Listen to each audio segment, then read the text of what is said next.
Bismillahirrahmanirrahim. Assalamualaikum warahmatullahi wabarakatuh. Bismillah, alhamdulillah, salatu wassalamu ala rasulillah. Asyhadu an la ilaha illallah wahdahu la syarikalah. Wa asyhadu anna Muhammadan abduhu wa rasuluh. Wa asyhadu sadri wa sili amri. Wa hadam bilisani yafqahu qawli amma ba'du. Alhamdulillah, yang saya hormati dan saya banggakan kepada peserta didik anak-anakku sekalian yang telah berpartisipasi dalam kegiatan pembelajaran ini. Sebelum kita mulai pembelajaran di pagi hari ini, kita sama-sama baca doa suratul Fatihah dengan niat tujuan semoga kita senantiasa diberikan Allah ilmu yang manfaat barokah di dunia wal akhirah. Kedua, kita berdoa semoga wasilah bacaan suratul Fatihah orang tua kita, guru-guru kita senantiasa diberikan Allah kesehatan, kekuatan, panjang umur, sehat jasmani rohaniyah, ala hadiniyah walikulun yatin sholihah al-Fatihah.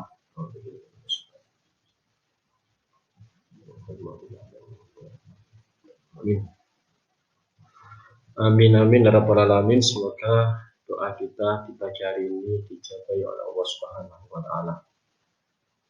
Alhamdulillah, anak-anakku sekalian, di pagi hari ini sebelum saya memulai pembelajaran di pagi hari ini, kita cek absensi dulu ya, kehadiran. Apakah anak-anak hadir semua? Kalau ada yang sakit siapa dan izin siapa? Alhamdulillah, ini masuk semua, dan yang izin hanya satu, izin karena sakit. Jadi kita doakan semoga yang sakit dari teman kita ini, kita doakan semoga segera sembuh. Al-Fatihah.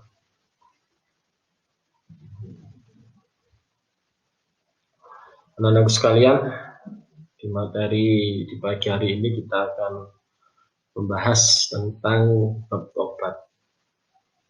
Tobat ini masuk bab 3 dalam pelajaran akidah akhlak di buku paket. Yang pertama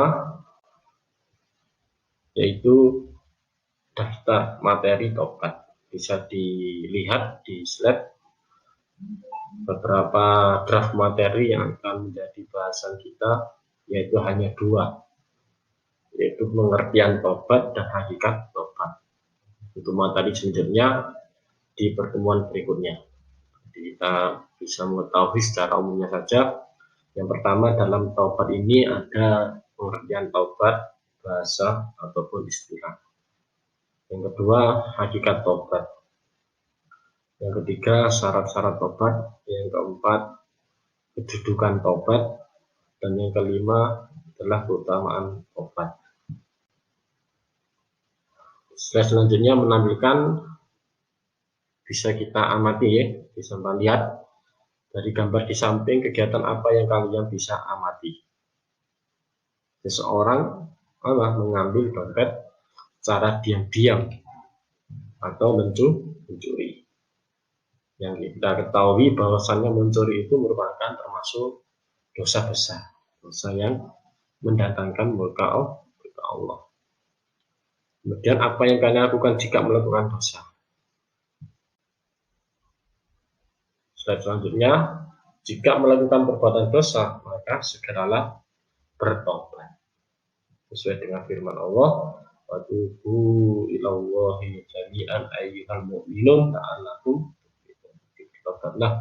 Kalian semuanya, wahai orang-orang beriman, supaya kalian menjadi orang yang beruntung.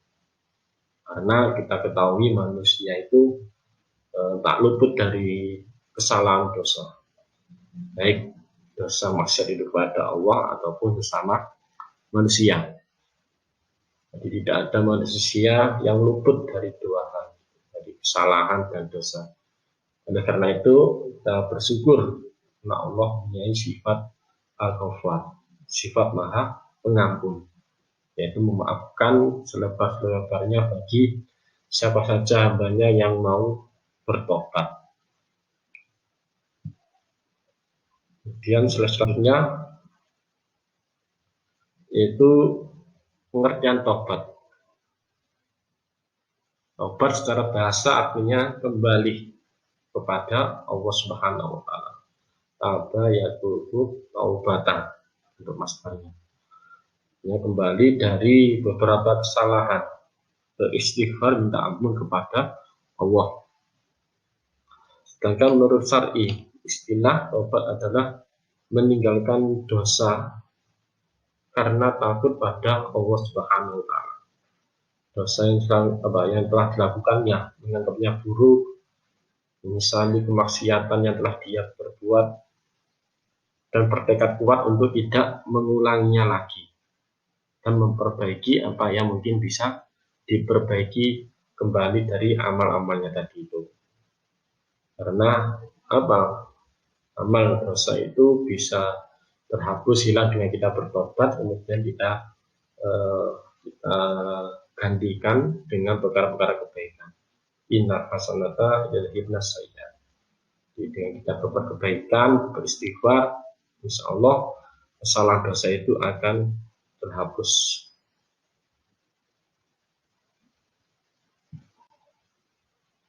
Kemudian slide selanjutnya yaitu tentang hakikat tobat.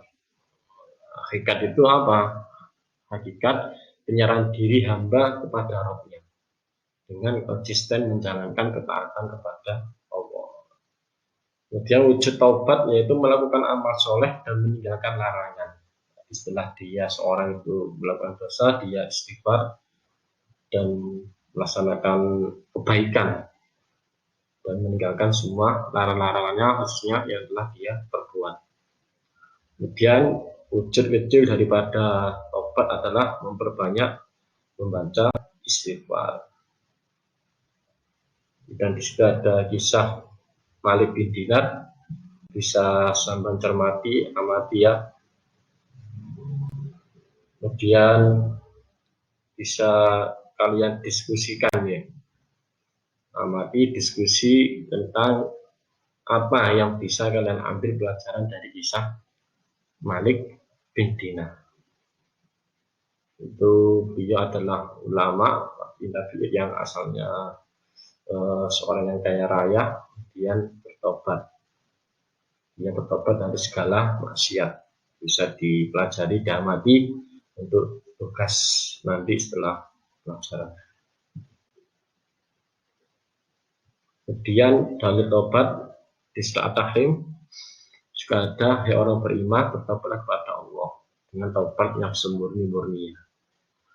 Supaya apa? Allah memasukkan kita dalam surga yang dalamnya ada sungai yang mengalir. Kemudian sebelum saya akhiri dari beberapa penjelasan tadi itu, mungkin ada pertanyaan atau tidak?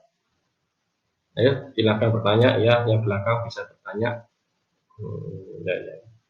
Ya, bisa dipahami bahwasannya jika seseorang itu bertobat, maka harus melaksanakan syarat-syarat tobat itu supaya tobatnya itu bisa diterima. Kalau tidak memenuhi syarat, maka tobatnya kurang sempurna. Ya, jelas ya. Kemudian yang terakhir, yaitu silahkan kalian mencari materi yang berkaitan dengan apa? Dengan bab tobat ini. Bisa bebas mencari berbagai sumber, baik internet ataupun perpustakaan yang menerangkan tentang tobat dan apa hakikatnya, syarat-syaratnya, keutamaannya tadi itu ya. Jadi kalian bisa bebas mencari dimanapun tentang apa pengertian tobat. Setelah itu sampai diskusikan, kalian amati, kemudian membuat ringkasan di buku masing-masing. Setelah itu dipresentasikan di pertemuan berikutnya. Mungkin cukup sekalian dari saya. Bila mana ada yang kurang berkenan atau kurang paham, bisa ditanyakan di minggu-minggu berikutnya di pertemuan yang akan datang. Semoga pertemuan sebentar ini memberikan ilmu yang manfaat, barokah untuk semuanya ya. dipermudah dalam Allah Subhanahu wa taala dalam mencari ilmu. Al-Fatihah. Amin. Kurang lebihnya mohon maaf. Wassalamualaikum warahmatullahi wabarakatuh.